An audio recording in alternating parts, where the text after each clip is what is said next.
Initially scheduled for today, Sunday 26th of September at 1400 hours local time, the start of the 23rd edition of the Mini Transat Eurochef has now been pushed back 24 hours. Indeed, the weather situation, with the notable passage of a front announced on Sunday night through into Monday, offshore of the Coast of Light, has forced the organizers, and race management, to modify the program to guarantee the safety of the 90 competitors as much as possible. In this way, the fleet will instead set sail on Monday 27th of September at 1400 hours, on the first leg of the event, 1,350 miles between Les Sables d'Olonne and Santa Cruz de la Palma. Explained Dennis Hughes, race director. The question is, who will win the Mini Transat? This is the major race this year for the Mini 6.5s.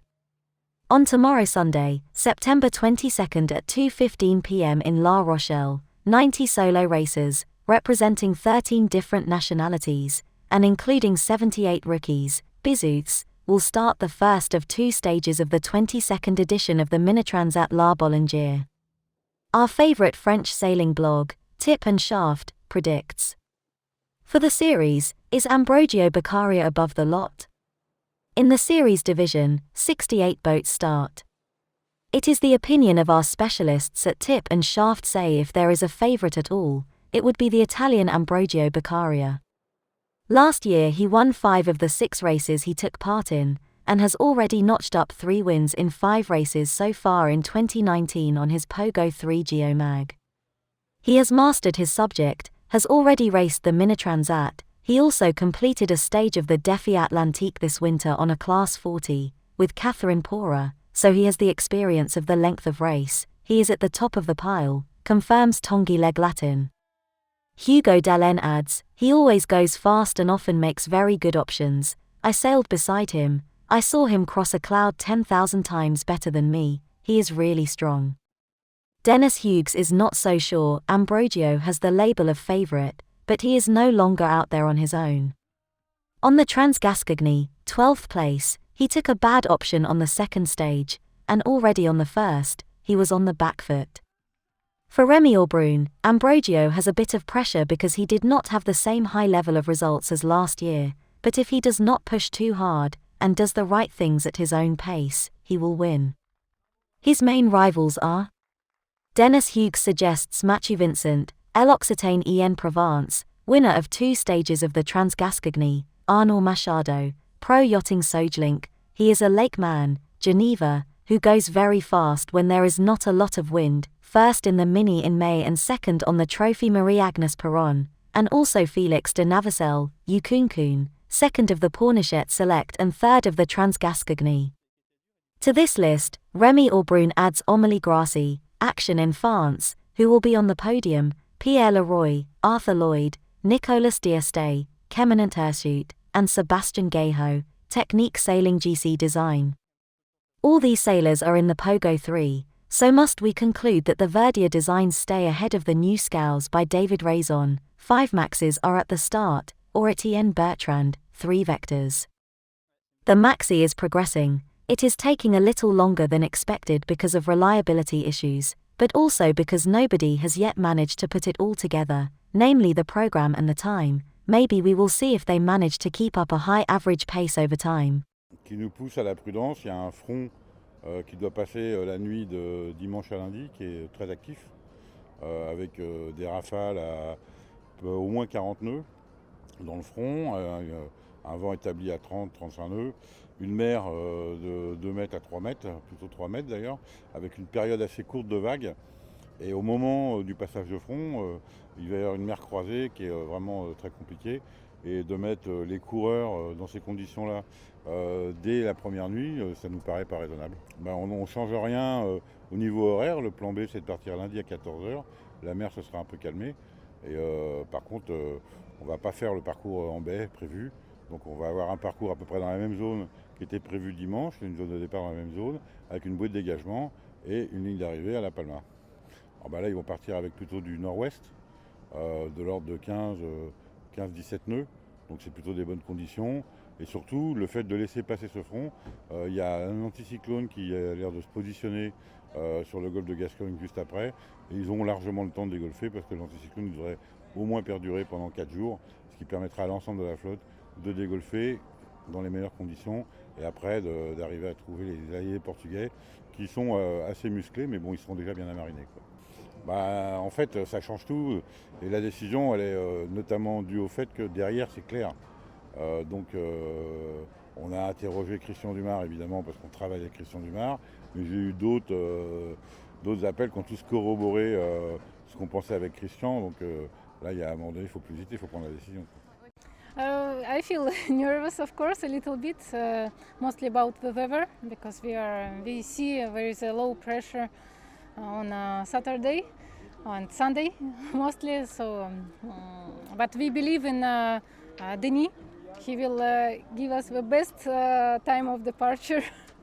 So we feel very confident, but still a little bit worried about the weather. Yeah. 2 years ago, I just collected some money to buy my first boat, and it was Tip Top, one of the cheapest boats on the market. And of course, for me, the target was just to do the race, to do my preparations, and step in the class mini.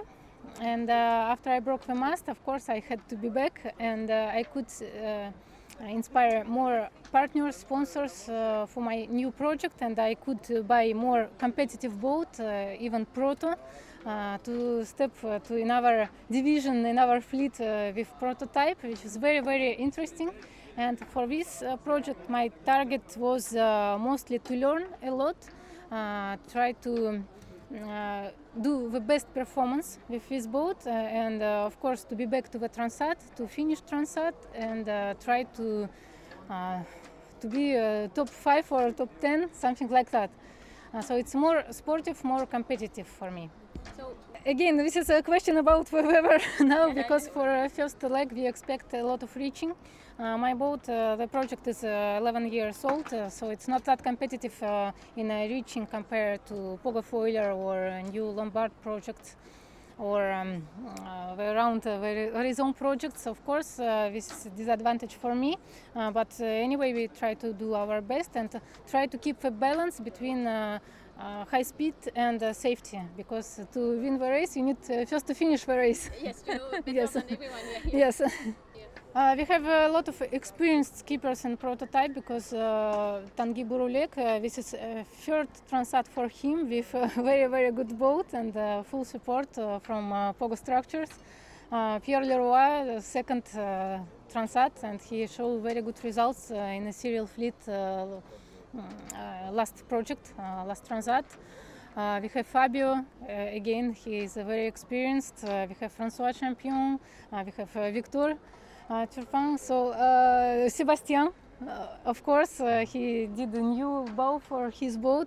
I feel like we are quite a strong group. And it's very difficult to predict who will win. Yeah. Tout à fait, ouais. Bon, depuis le début, en fait, j'ai construit le projet pour me retrouver en position de favori. Donc, arriver là maintenant au départ avec un bateau prêt, des bons résultats cette année, être en position de favori, moi ça me va très bien, je suis content, quoi. Ouais, ça me va très bien, ouais. Ça veut dire que fait, ça valide la manière dont j'ai construit mon projet tout au long de l'année. Donc en fait, ça veut dire que grosso modo, j'ai bien bossé et aussi avec les personnes à qui je me suis entouré. Donc non, c'est une satisfaction en fait d'arriver là en étant favori, quoi. Oui et non, c'est-à-dire qu'on a participé aux mêmes courses, mais ça s'est déroulé de manière très différente selon les courses. Aussi parce que moi j'étais en phase de découverte de bateau et Tanguy c'était la 3e année. Donc on ne s'est jamais confronté récemment depuis que je suis à ce niveau de préparation, quoi. La dernière fois qu'on s'est confronté c'était au Fastnet et là on a été à touche-touche quasiment jusqu'à la fin. Donc si j'ai progressé un petit peu depuis le Fastnet, c'est plutôt bon signe, quoi. Ouais, j'ai pas très vite trouvé les manettes. C'est un bateau qui est assez facile à aller vite avec, mais après trouver les manettes pour vraiment l'exploiter à 100%, ça a pris du temps et c'est pour ça que les premières courses où j'étais confronté avec Tanguy, en fait il avait nettement l'avantage. Et donc au fur et à mesure que j'ai progressé sur ce bateau, parce qu'il y a quand même des réglages fins à trouver, et là je me suis rapproché petit à petit pour arriver à être vraiment à touche-touche, voire devant une bonne partie de la dernière course qu'on a faite ensemble, quoi. Ouais, c'est un bel atout, mais je dirais c'est un atout qui était vraiment très important quand je commençais le mini, pour me démarquer des gens qui avaient mon niveau entre guillemets, c'est-à-dire qui découvraient un peu le mini, donc très rapidement j'ai pris les bonnes trajectoires. Mais par rapport aux gens avec qui je suis confronté maintenant, et donc c'est tous des gens qui ont de l'expérience, en fait c'est un atout qui se réduit finalement, quoi. Donc ouais, j'ai encore un petit plus parce que je comprends bien les phénomènes météo, mais ça reste uniquement un petit plus par rapport aux gros avantages que j'avais avec mes débuts, parce que j'étais confronté à des gens plus débutants comme moi, quoi. Ah ouais, moi je pense pas que ce sera un duel, parce que quand on regarde le plateau en proto, il n'y a que des gens qui ont déjà une mini, qui sont des bons marins, qui ont des bons bateaux.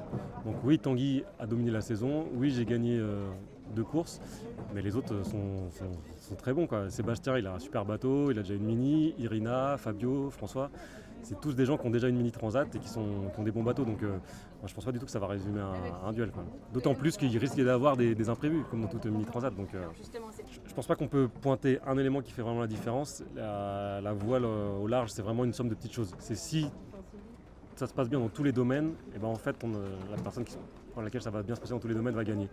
Et s'il y a un truc qui coince, s'il y a un petit problème mécanique, s'il y a un petit problème de stratégie, s'il y a un petit problème de fatigue, et ben là en fait tout de suite, vu le niveau en proto, ben on va se retrouver à perdre des places assez rapidement, quoi. Donc c'est pas un élément qui va permettre d'être devant, c'est juste si tout se passe bien à tout niveau, je serai devant. Et s'il y a un truc qui coince, et ben là c'est là que je vais reculer au classement. Ouais, c'est sûr que là on se rapproche de l'échéance, du coup on voit la météo qui commence à arriver, le bateau il faut finir de le préparer, etc. Bon, c'est beaucoup d'envie, mais en même temps un peu de stress aussi de réussir à tout booker dans les temps et à se reposer aussi, donc c'est des périodes un peu particulières. Oui, c'est sûr que quand je suis venue faire ce projet, j'ai essayé de faire en sorte d'avoir le bateau que je pensais le meilleur pour pouvoir gagner. Après, oui, en effet, j'ai commencé tardivement, mais bon, depuis 1 an, je commence à monter en puissance. Donc c'est vrai que sur la dernière course, c'était quand même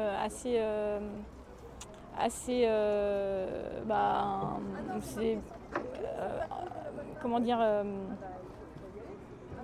je trouve pas mes mots, je suis désolée, on va la refaire, mais sur la dernière course c'était engageant, donc voilà, j'espère continuer dans ma progression pour aller encore plus haut, quoi. Bah oui, clairement, moi j'ambitionne d'être sur le podium, et puis après, plus la marche est haute, plus on est content, mais ouais, c'est clairement l'objectif. Moi ? Non. C'est sûr qu'après cette année, moi j'ai beaucoup régaté contre Alberto Riva, donc je le connais bien, je connais bien ses capacités à mener son bateau et à faire les bons choix météo, donc nécessairement je pense à lui. Et évidemment je pense aussi à Hugo Dallène, parce qu'à chaque fois qu'il a fait une course, il l'a gagnée, ou presque je pense. Et c'est quelqu'un qui va très très vite, qu'on a un peu moins vu sur du long terme, donc on verra, mais voilà, c'est un peu les 2 personnes vraiment que je vois devant. La maturité peut-être.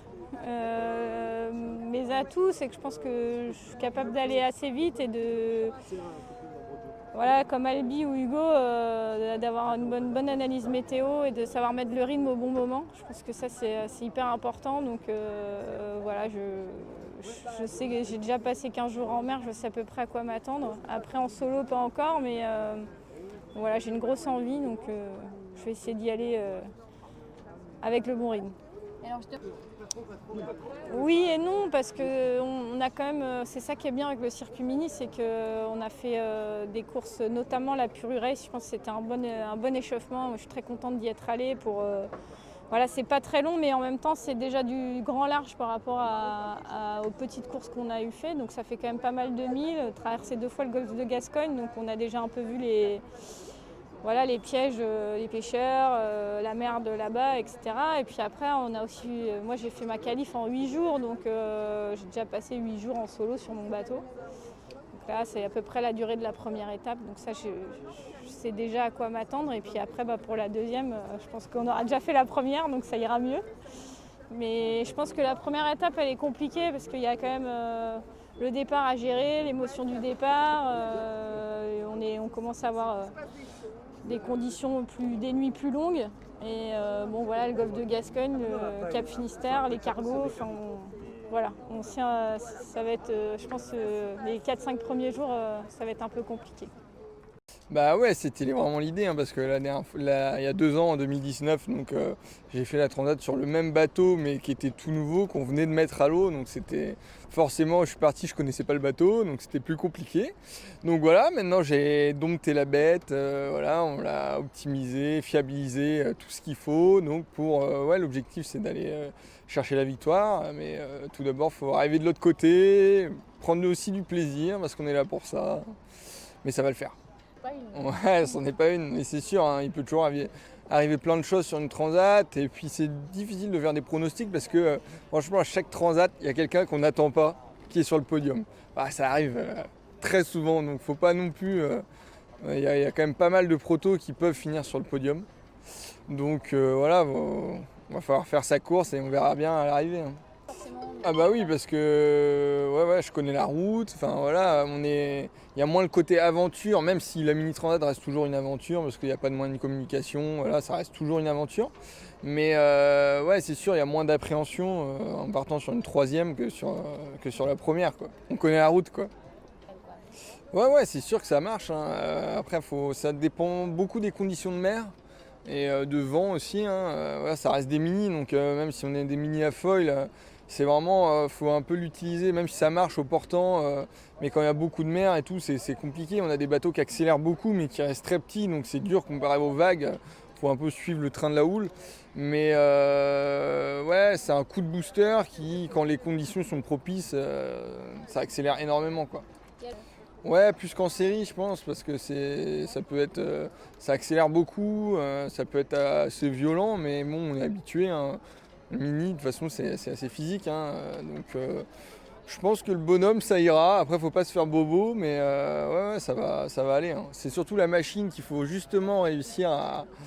Parfois, faut savoir être raisonnable, hein, parce que c'est clair que quand on l'avait bien vu sur la dernière mini, en fait, quand il y a vraiment beaucoup de vent, beaucoup de mer.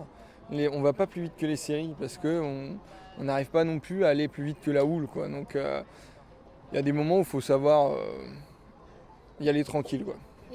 Bah s'il y a du reaching et ouais, dans le golfe de Gascogne, ça peut aller très vite. Ensuite, ouais, pour l'instant, les routages, là, ils nous font aller très vite, mais il faut se méfier des routages qui nous font. Là, on a fait tourner un ce matin, 5 jours, je sais plus combien d'heures, là. C'est quand même très rapide. Les rapides comme ça, on a du mal à les tenir. Mais ouais, ça peut. S'il y a les bonnes conditions, ça peut aller très très vite.